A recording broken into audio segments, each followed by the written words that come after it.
Olá, bem-vindo às Dicas do Didu. Estamos aqui, como toda quinta-feira, respondendo às questões que os amigos nos enviam, não é verdade? E sempre com um monte de dicas de vinho para você ir fazendo a sua adega aos poucos.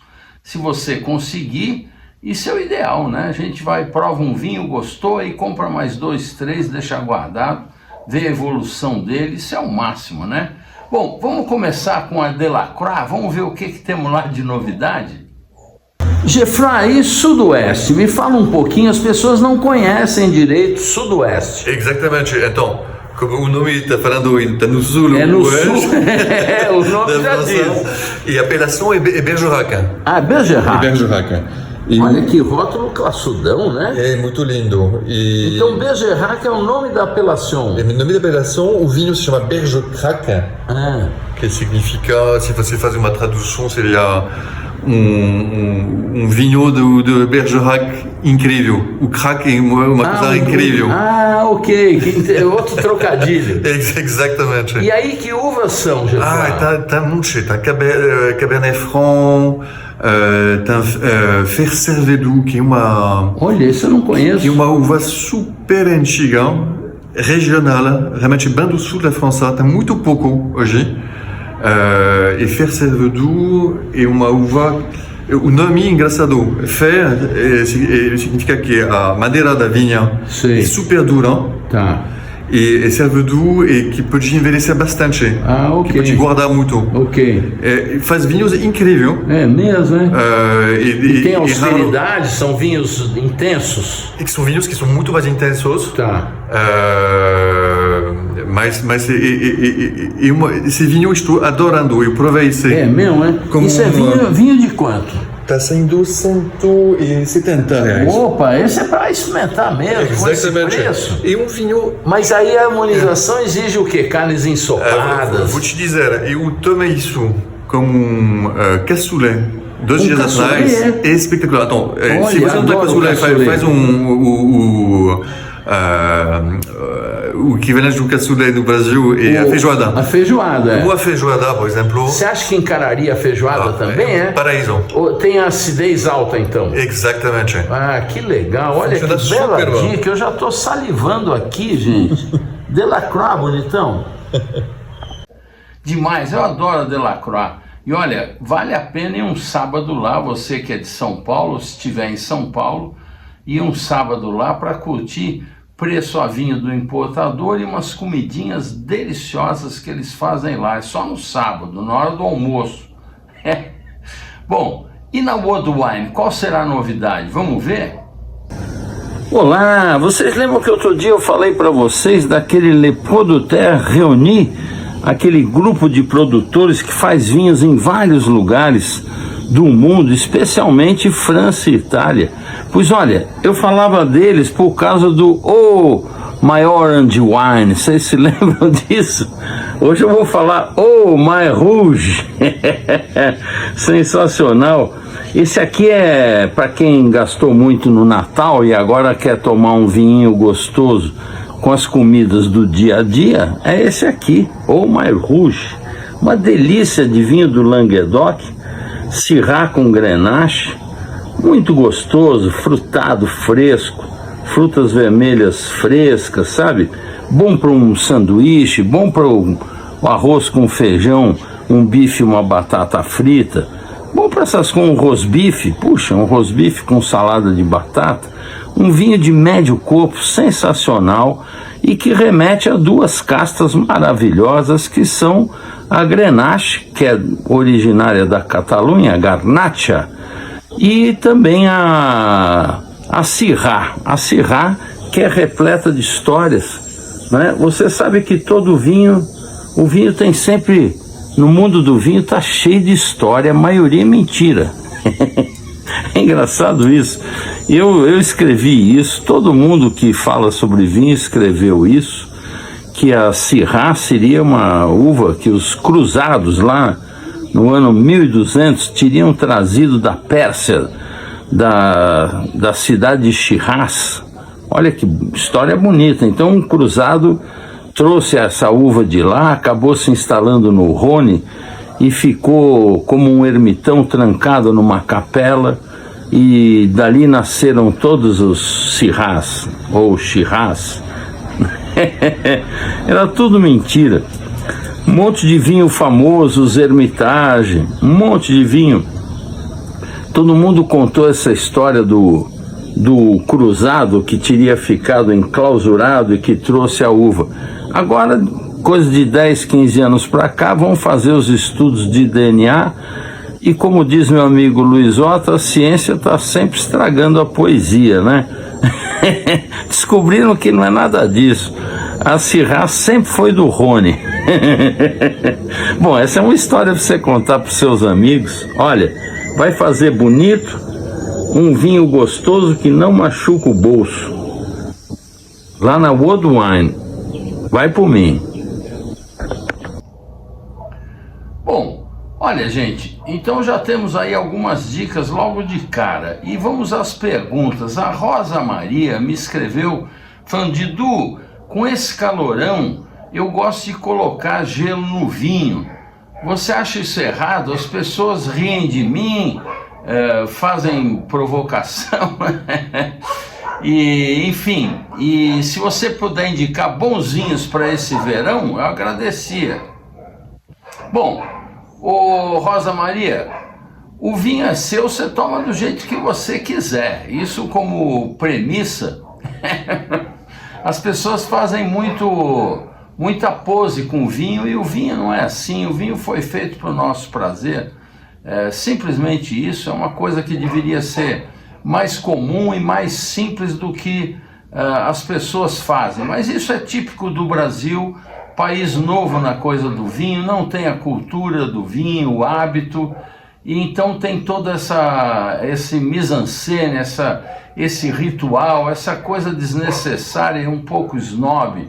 Mas enfim, o que eu queria dizer para você é o seguinte: se o seu problema é manter o vinho refrescado, melhor que colocar o gelo é você ter algumas frutas congeladas. Por exemplo, um morango, umas uvas, pedaços de maçã. Você deixa no freezer e põe na sua taça. Ele vai passando a temperatura para o vinho, e quando termina o seu vinho, aquela fruta provavelmente já está no ponto de você comer, e ela está até um pouquinho infiltrada do vinho, tá certo? Eles vão interferir, frutas vão interferir muito pouco no seu vinho, porque o gelo dilui, né? Queira ou não queira. Agora, se o vinho é simples, um vinho que não é um vinho para você ficar curtindo a diversidade de aromas, o paladar dele, a profundidade dele, o equilíbrio dele, se não é uma coisa que você estava esperando conhecer, aí não tem sentido você pôr o gelo vai diluir seu vinho. Agora, um vinho simples, não vejo o menor problema. Eu mesmo costumo fazer um refresco com um copo, um long drink cheio de gelo, já divulguei isso diversas vezes.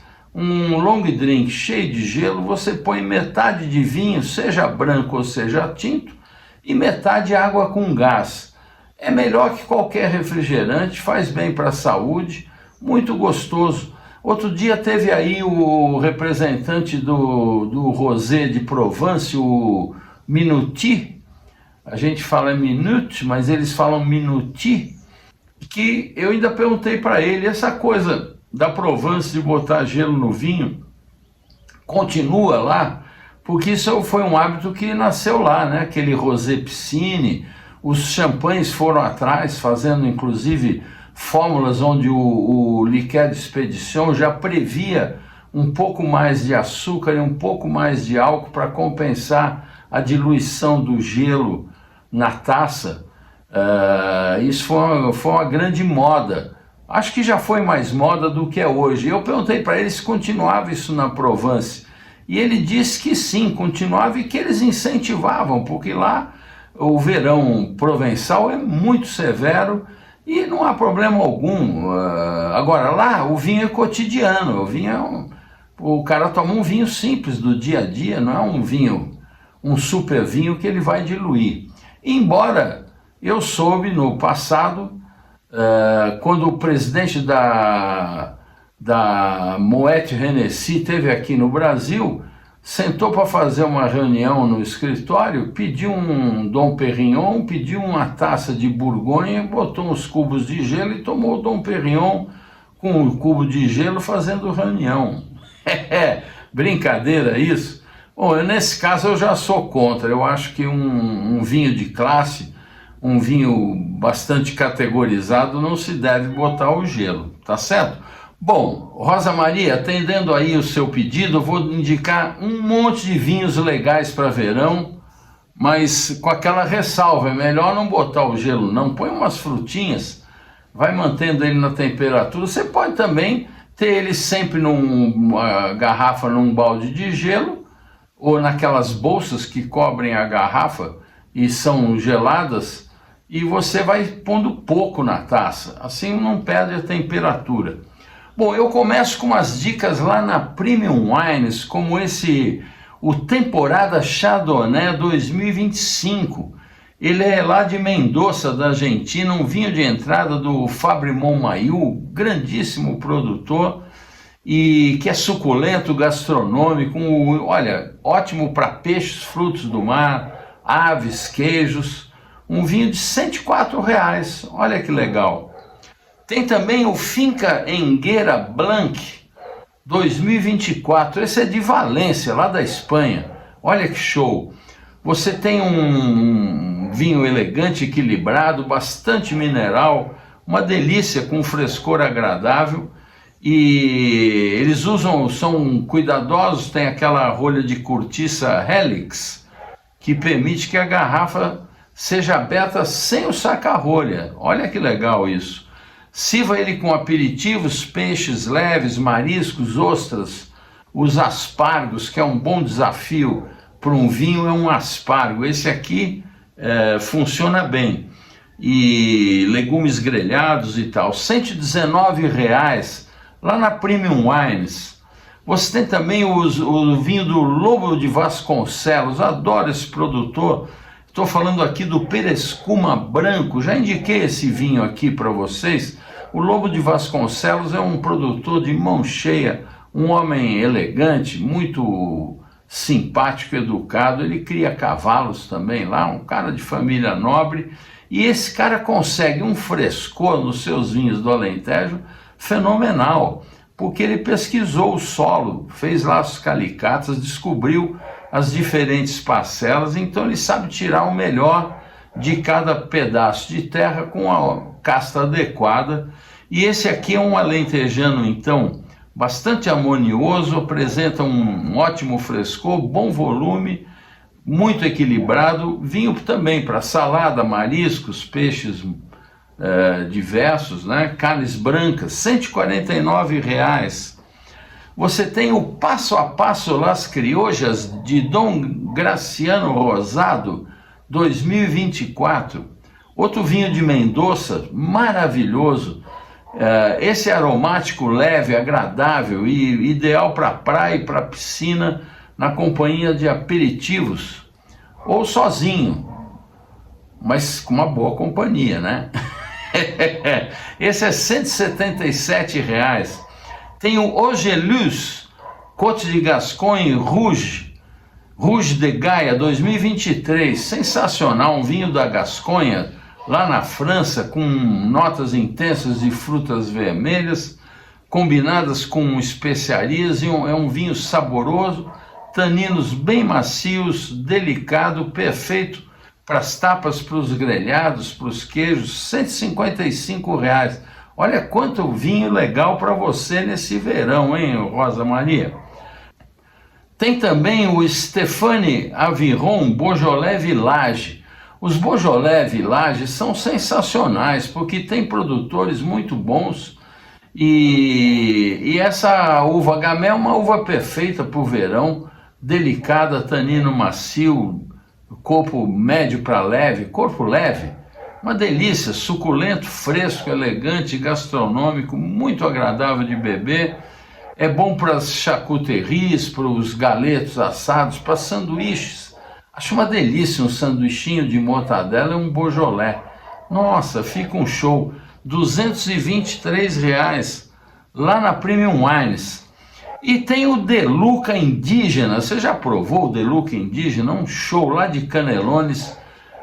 Os vinhos do De Luca, ele, a filha dele, o filho, estão fazendo coisas maravilhosas.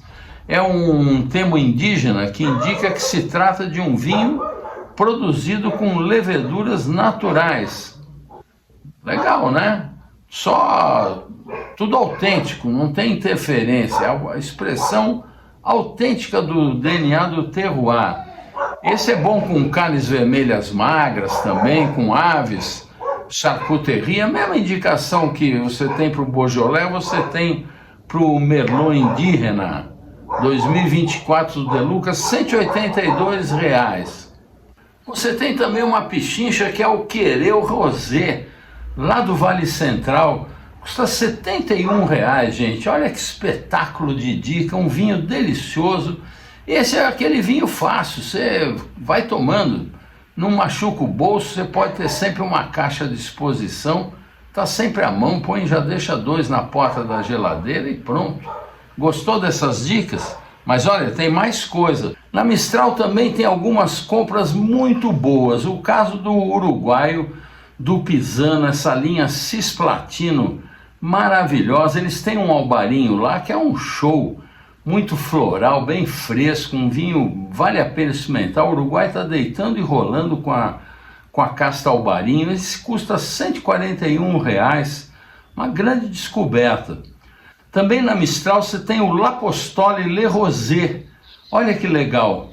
O L'Apostole Le Rosé tem um estilo provençal, um vinho, aqueles rosés que tem mais estrutura, não tem amargor, não tem nenhum dulçor, um vinho de classe, custa R$ 250, um show de vinho.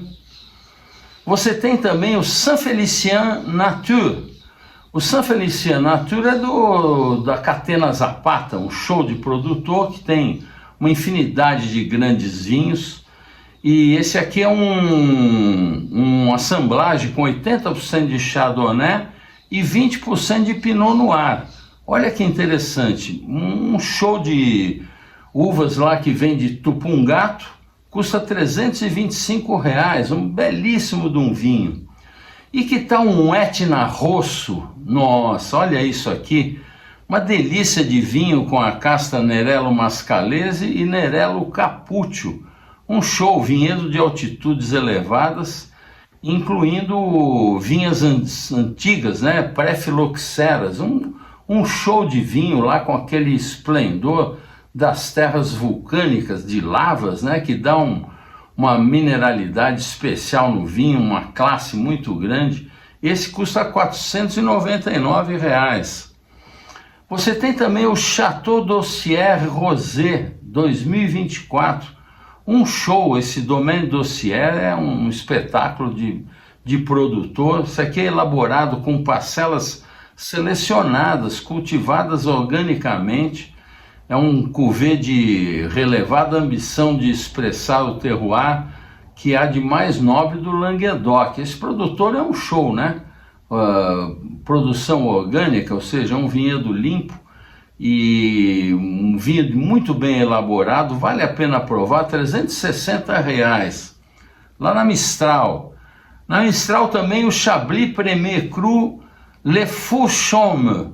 Olha, o Chablis é um show, né? Chablis não tem para ninguém, é a expressão do Chardonnay na sua plenitude, aquela acidez, é uma navalha o vinho do Chablis, um show com ostras, meu Deus do céu, hein? Com esse calor, umas ostras frescas. Esse aqui vem das encostas de Fouchaume, um Chablis Premier Cru, revela a pureza do Chardonnay em sua expressão mais clássica, fermentado em barrica usada e finalizado em inox para preservar o frescor.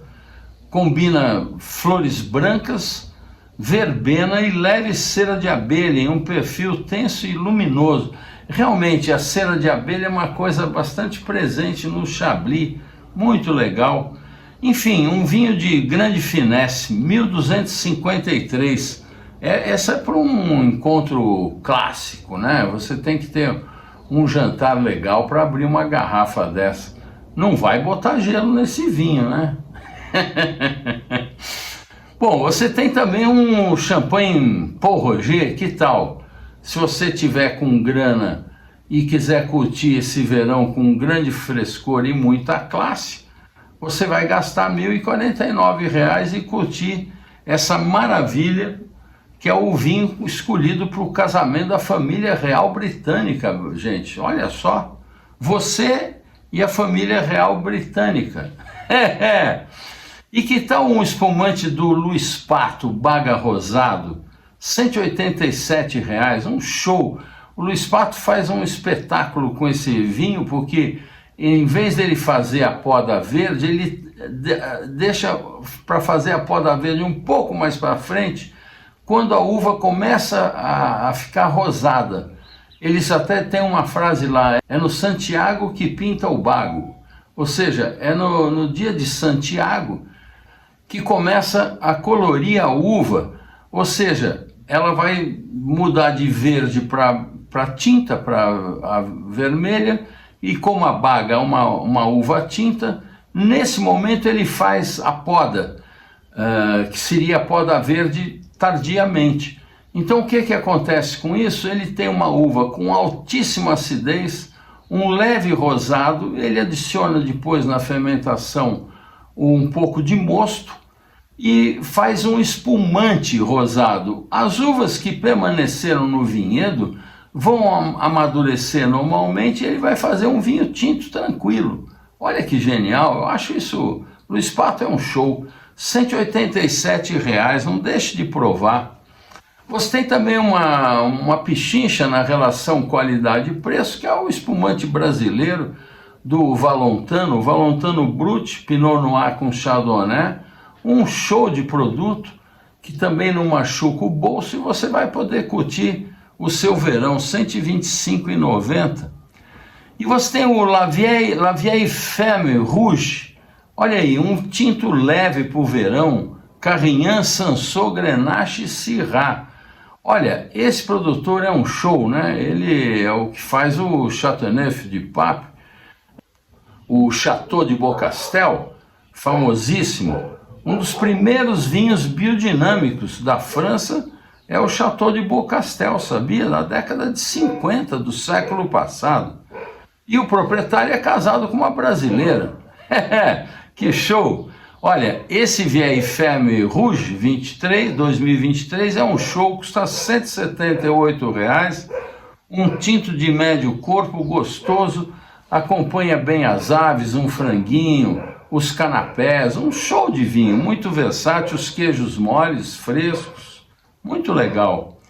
Você tem também o Pinot Noir Dolomite 2021 do Alois Lagueda, um show de vinho lá do norte da Itália, Pinot Noir 100%, um espetáculo de produtor de cultivo biodinâmico, um cara que faz vinhos impecáveis, vale a pena você provar, e não só esses, outros vinhos do Alois Lagueda, um show, R$ 313 lá na Mistral. E o Il Pomelo Sangiovese 2020 do Lungarote, R$ 212, gente, olha que show, um Sangiovese da Úmbria. Você já provou um Sangiovese da Úmbria? Pouco mais suculento, muito elegante, você vai adorar, paladar equilibrado, vinho versátil, R$ 212. Você tem na Delacroix também um vinho que é um show, que é o Splash. Outro dia até fiz um vídeo que bombou, porque era um calor. Aliás, vou pôr o vídeo aqui para vocês. Gente, eu preciso indicar um negócio para vocês sensacional. Hoje é dia de Natal, né? Dia 24 vai ter ceia, eu tô com o pernil lá no forno. Tá tudo cronometrado, eu vou almoçar um macarrão com abobrinha para comer leve, tirar uma soneca depois do almoço, para ter uma noite legal, porque tem uma sequência de vinhos já programada, com o Palhares, Luizota, meus filhos, os netos, super show. Só que é o seguinte, não dá com esse calor não tomar nada refrescante, né? Então aí eu fui lá na adega e peguei esse Splash. Olha só, Barruyer, um produtor biodinâmico. A uva Semillon é um petinat ou um método ancestral, como você queira chamar, aquele vinho que é engarrafado antes de terminar a fermentação, então gera aquelas borbulhas, um espetáculo de vinho. Resultado, estou com vontade já de abrir uma segunda garrafa dele. Lá na Delacroix, menos de 200 paus. Quer minha opinião? Compre uma caixa, porque para esse verão, e se eu tivesse um restaurante, eu daria uma taça na mão de cada cliente que entrasse com esse calor senegalês, que eu duvido que ele não fosse tomar uma garrafa depois. Saúde, bom Natal! Não é demais? Ó, siga esse conselho, compra logo uma caixa. Ele está custando R$190, vale cada gota, um show esse Splash, lá na Delacroix. Você tem também esse Rosa Rosé Rosan, um show de vinho. Esse aqui é do Lagrange Tiffany, outro vinho de R$198, um show. Olha, as uvas, deixa eu ver aqui para você, Gamay, Grolot e Côte, majoritariamente. Um show de petinat maravilhoso, você vai adorar, para tomar à vontade, R$198 nesse verão, como é o caso do Exilé Rosé Pétillant 2023, R$245, um show de vinho para o verão, muito fresco, gostoso. Esse aqui é do Domaine Lise e Bertrand Jousset,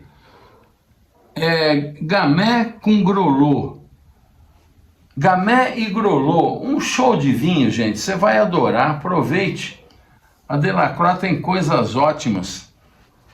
O caso desse Nouveau-Né, o Nouveau-Né é um show, R$292, é também do Lagrange Tiffany, é 100% Chenin Blanc, uma delícia de petinat, maravilhoso, você vai se encantar. E você já tomou um Poiré Authentique? Sabe o que é um Poiré? Poiré é um espumante feito de pera, um show, todo biodinâmico, cultivo biodinâmico, é uma coisa finérrima, você surpreende a todo mundo. Esse é um espumante bacana para você ter à mão, o público feminino se encanta. Ele é leve, tem um álcool baixo e é uma surpresa. Pouca gente provou um espumante feito de pera. Você tem os espumantes de maçã e tem os espumantes de pera. O de pera são os Poiré. Experimente o Poiré Authentique 2022, R$169. Você tem também a Cidra Brut. A Cidra são os espumantes feitos com maçã. Esse produtor, que também é biodinâmico, ele vai ao vinhedo 3 vezes, vai ao pomar 3 vezes por dia, porque ele só pega as maçãs que acabaram de cair. Olha que respeito à natureza, ele não colhe da árvore, cumpriu o seu ciclo, ela cai, ele pega e fermenta e faz a sua cidra, um espetáculo. É o Henrique Baudelaire, um show, uma vez o Geoffroy me falou, uma coisa de mais de 80 espécies diferentes de maçã. É um show de espumante, você vai adorar. Custa R$135. Eu queria indicar também um vinho que eu tenho ficado encantado ultimamente, tenho tomado com bastante frequência, que é o vinho da Sacramentos, o Il Dolce Far Niente, o Petinat Chenin Blanc. Vocês viram na semana passada, aparece um vídeo lá no vinhedo do Chenin Blanc, que eu faço uma brincadeira com o Jorgito Donardelli e o Alejandro Cardoso, o Piotr, tudo, o Edu Milan. Estão lembrados? Então, esse é o vinho, R$104, você encontra lá na World Wine, um espetáculo, vale a pena provar esse espumante. E ele tem também o Dolce Far Niente Rosé, um espetáculo, tem que provar, R$ 139, também da mesma Sacramentos, feito pela EBV, do Alejandro Cardoso, e à venda lá na World Wine. Você tem também o Sabina Extra Brut Rosé, muita classe, vinho premiado, reconhecido aí pelos guias, R$ 159, um show de espumante que vale a pena. Bom, me pediram para eu falar de novo da FENAVIN, porque essa coisa de evento de vinho bagunçado e não sei o que, me falaram, o senhor tinha falado de uma feira na Espanha, foi o Zé Roberto que me escreveu, pedindo que eu comentasse dessa feira e quando é que ela acontece. Ela acontece a cada 2 anos, no ano que vem deverá ter de novo. Estou torcendo que me convidem, porque eu adorei, é um lugar muito civilizado. Vou pôr um vídeo aqui mostrando como é que é o evento, dá uma olhada.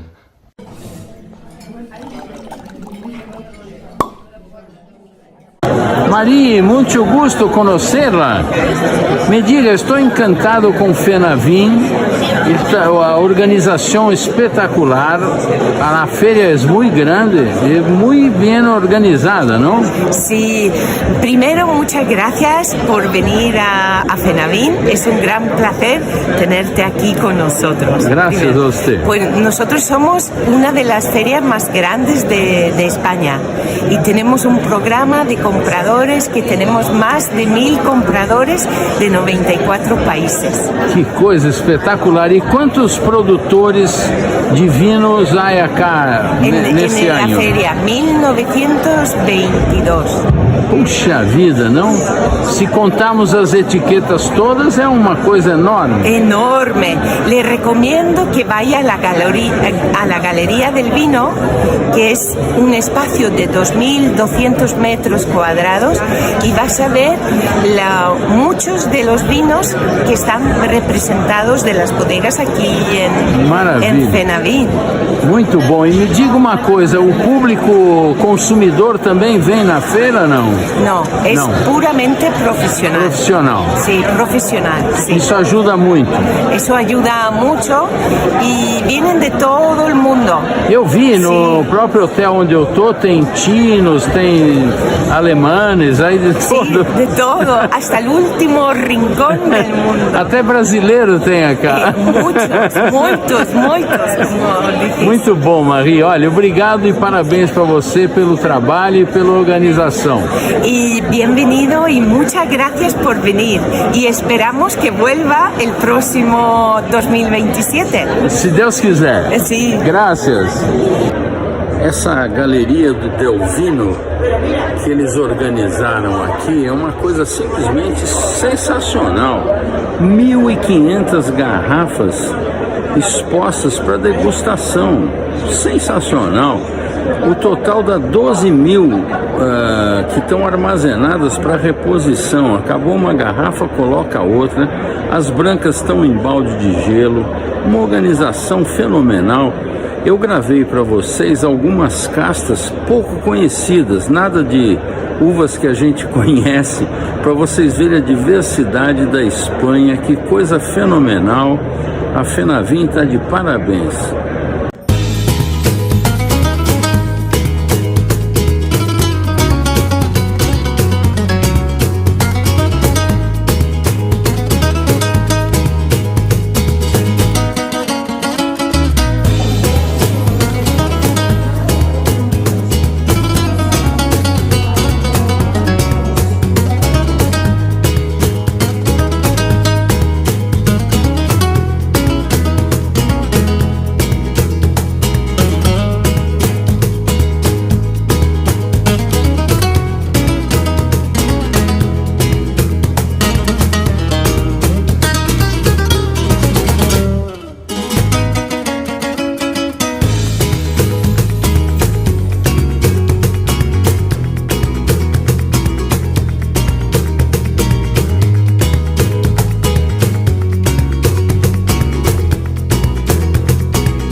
Que tal? Não é legal, gente?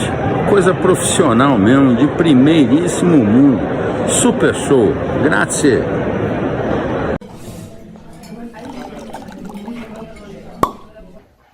Não é demais? O Antônio me escreveu falando de Edu, uma vez o senhor contou da história do Liebfraumilch, tinha uma história interessante, o senhor estava com um grupo de amigos. Olha, mostro com prazer, Antônio, porque inclusive quem contou a história foi o meu querido amigo Cabral, que faleceu recentemente, e a história é muito bacana, e depois também o Olavo Maciel da Winehouse complementou contando que existe o Liebfraumilch Grand Cru. Olha que interessante, vamos ver?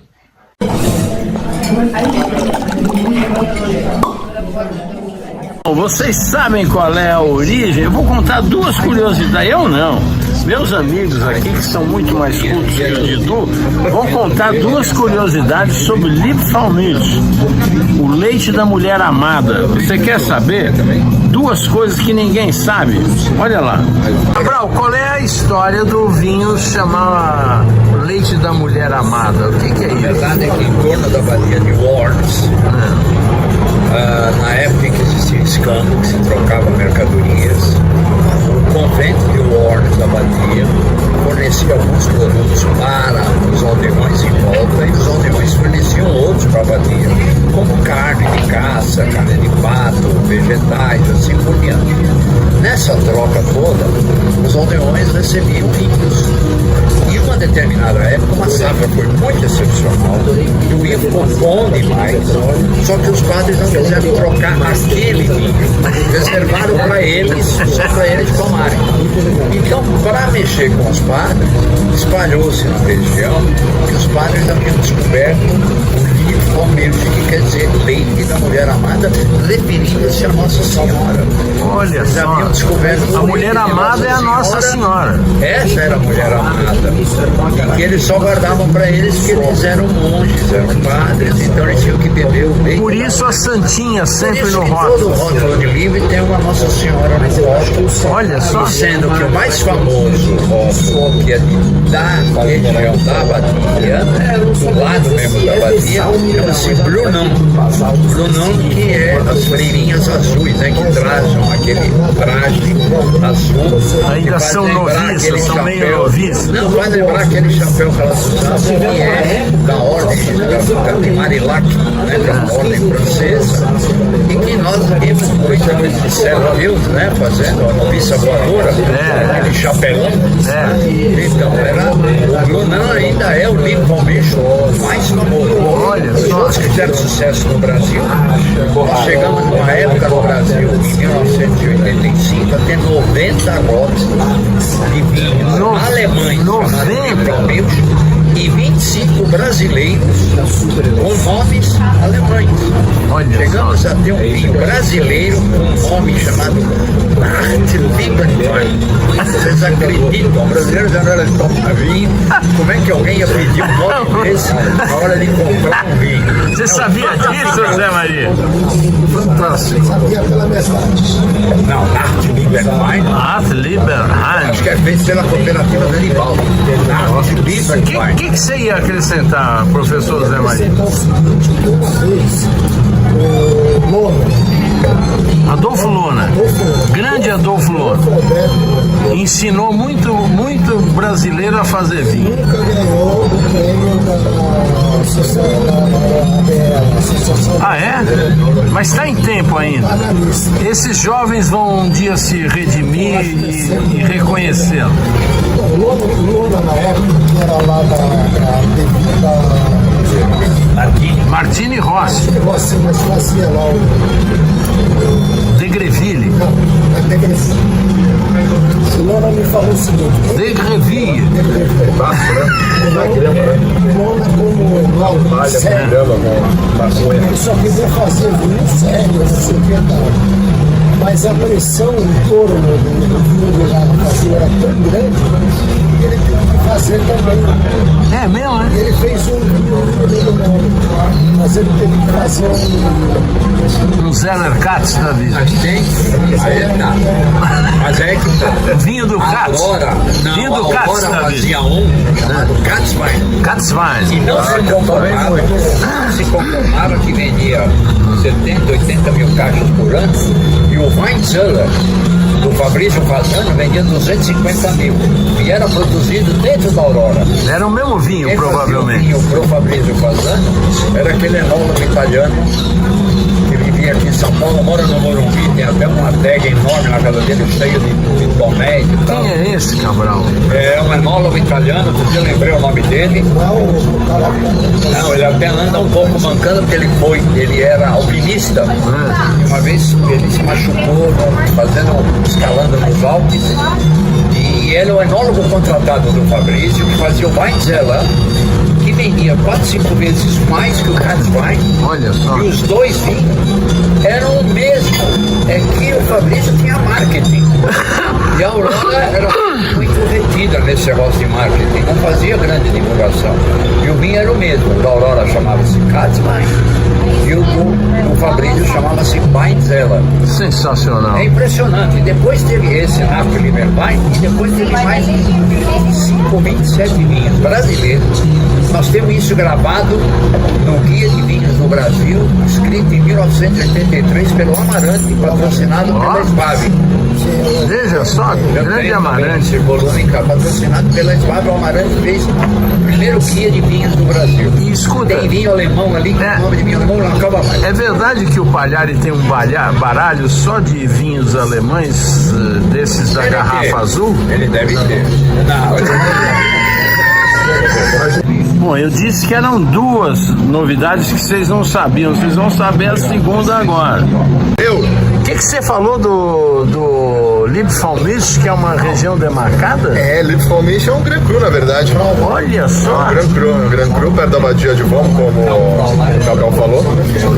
E eu sei disso porque um dos diretores do Marcos Monitor, o amigo dele é casado com a filha do dono da parcela. Olha, que bárbaro. Ele mandou a foto e tudo mais. Já provou o vinho, não? Nunca provei. E é o que uva é?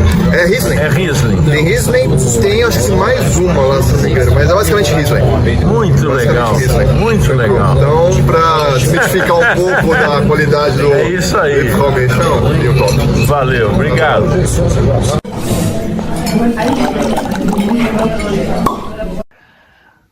Bacana, né, gente? A cultura, o vinho, o bacana do vinho é isso, muita cultura infindável. E olha, lá do fundo do baú, eu estou resgatando uns vídeos antigos. Se vocês não gostarem, me avisa aqui que eu não ponho mais, mas eu acho bacana, porque a história, são coisas de 15, 20 anos atrás. Eu resgatei aqui uma apresentação que o Palhari fez sobre moscatéis, olha que bacana, lá no Laboratório Paladar. Vamos ver?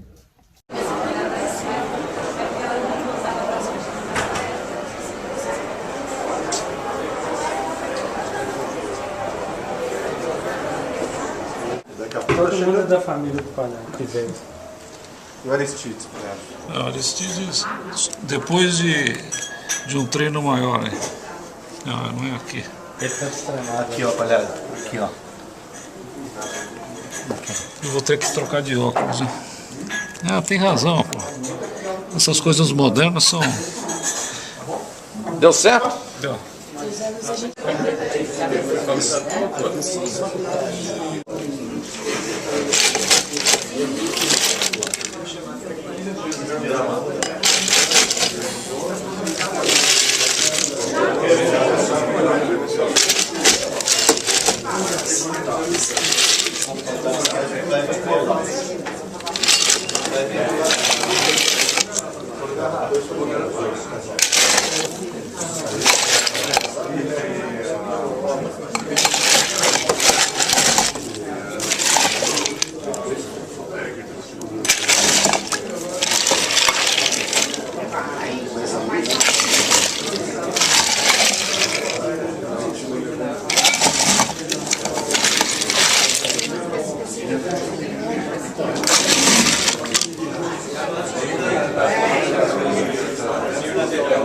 Quem não ouviu está perdendo. Eu esperava um coro um pouco menor, eu fiz uma provinha para distribuir antes, para oferir o conhecimento de cada um sobre a Moscatel. Mas junta dois aí e fazem... Eu não vou recolher, é só para vocês terem uma reflexão do que conhecem sobre a Moscatel. De preparar uma apresentação dessa, que a gente acaba aprendendo muita coisa. Essa variedade de Moscatel, para mim, revelou sobre o jogo. Tem baralho de Moscatel? Acertamos. Vai do lado lá, vai do lado lá. A gente... Acertamos. Quer dizer, o espumante Moscatel tem muito a ver com haste espumante. E a uva, que é a Moscatel que faz o espumante, tem muito a ver com uma uva popular na Itália que faz o Moscato d'Asti. Tem autores que consideram a Moscatel a mais antiga de todas as uvas, o que deu origem às uvas para vinho, né? Porque existia já a uva primitiva silvestre na natureza, mas a uva que foi utilizada para vinho, os registros mais antigos, tanto na França, Piemonte e todos os lugares, é a Moscatel. Moscatel, Moscato, Muscat são nomes para uma variedade que na realidade não é única, e sim uma família. Para vocês terem ideia das ferramentas que a gente tem, que o enólogo tem acesso hoje em dia, os fornecedores, os produtores de mudas, eles têm todo uma base técnica para comparação das variedades. Por exemplo, esse aqui é o produtor do Piemonte, essa variedade VCR3 é bastante comum no Brasil e agora entrou na moda essa R2. Comparando uma e outra, a R2, que é essa de baixo, dá um cacho muito maior, um bago também muito maior produtividade e rigor também ligeiramente maior. Ela não é usada tanto para vinho, ela é usada mais para... A Califórnia faz muito uva passa com ela. Ou o Chile, que usa para produção de pisco. A fábrica delas, das brancas, ela tem muito plantio na Rússia e nos países do leste europeu. Vamos tomar? Moscato de Hamburgo, realmente a origem na Alemanha, é um cruzamento da Schiava, que é do Alto Tirol, né, com o Moscato de Alexandria, e tem nomes sugestivos, é usado também para enfeitar as casas com grapevine, com aquelas folhagens todas. Né? Muito elegante seu serviço, né? Poxa, O parabéns. principal o fato é que o processo de moscato espumante foi um italiano chamado Manuel Petrolongo, engenheiro, que em 1913 ganhou o concurso de Garibaldi da exposição com o Moscato Canelli, quer dizer, moscato branco, não é pelo processo ácido. Eu trouxe 2 anos porque a média não espelha muito e também um ano único não espelha. Vocês veem em 3 anos qual foi a variação total de uvas processadas no estado do Rio Grande do Sul, que representa quase 90% da produção de vinho. Das 630 mil toneladas, a primeira variedade, que é mais de 1/3, ela é híbrida, que é a uva Isabel. A segunda também é híbrida, é a Bordeaux ou Ives. A terceira também é híbrida, que é a Concorde, que é muito boa para fazer suco. Só depois de muitas colocações chega a soma das moscatéis, com 17 mil toneladas, que está um pouco à frente da Cabernet Sauvignon. Daquele total de 17 mil toneladas, 14.700 é o Bianco. E a Embrapa, que é híbrida, tem 8.500. Tinha 2.800 3 anos antes. Vocês veem como houve uma evolução. O Moscato Canelli, que estaria no Bianco, provavelmente foi reposicionada, né? E diversos terroirs. Foi um pouco difícil, porque à medida que eu ia obtendo informações sobre a origem das uvas, ia descobrindo que elas não eram de onde a vinícola pertencia. Então, por exemplo, nós temos representando o Vale dos Vinhedos a Dom Cândido, que vai pegar lá em Veranópolis, não, em Cotiporã, as uvas, quer dizer, a Marçom, por exemplo, quem não está aqui, usa uvas do Vale Aurora. Então, eu ia pegar do Paraná de Minas Gerais, 2 produtores premiados, mas as uvas eram do Rio Grande do Sul, acho que não teria muito sentido. Bom, de qualquer forma, procurei também vinhos com diferentes estilos e maior ou menor açúcar residual, sempre procurando ou de reconhecida qualidade ou que tenha tido sucesso em concursos. São eles. A primeira amostra é diferente de todas as outras no sentido que ela é um processo Charmat,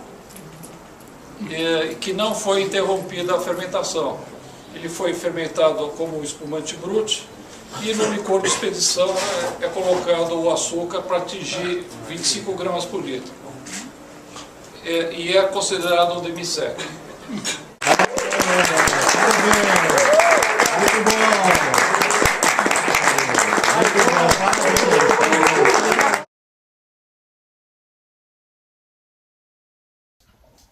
O paladar, naquela época do Luiz Horta, era um show, né?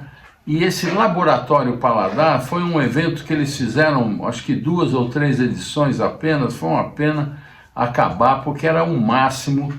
Era um seminário sobre vinhos muito bem organizado, com degustações para você se inscrever, palestras, muito, muito bacana. E o Pagliari foi convidado para falar de moscatéis, e eu gravei esses momentos. E já que a gente falou de moscatel, eu vou encerrar com mais uma dica do moscatel da Sacramentos. Que tal? O moscatel da Sacramentos chama-se Antonella Moscatel, custa R$ 99,00, gente, lá na Wood Wine. Que tal? Gostaram? O que eu tinha para vocês hoje era isso. Espero que tenham gostado. Você tome o seu vinho regularmente, é uma taça por refeição, vai fazer bem para o seu estômago, para a sua digestão, para o seu coração, para o seu espírito, tá certo? Saúde!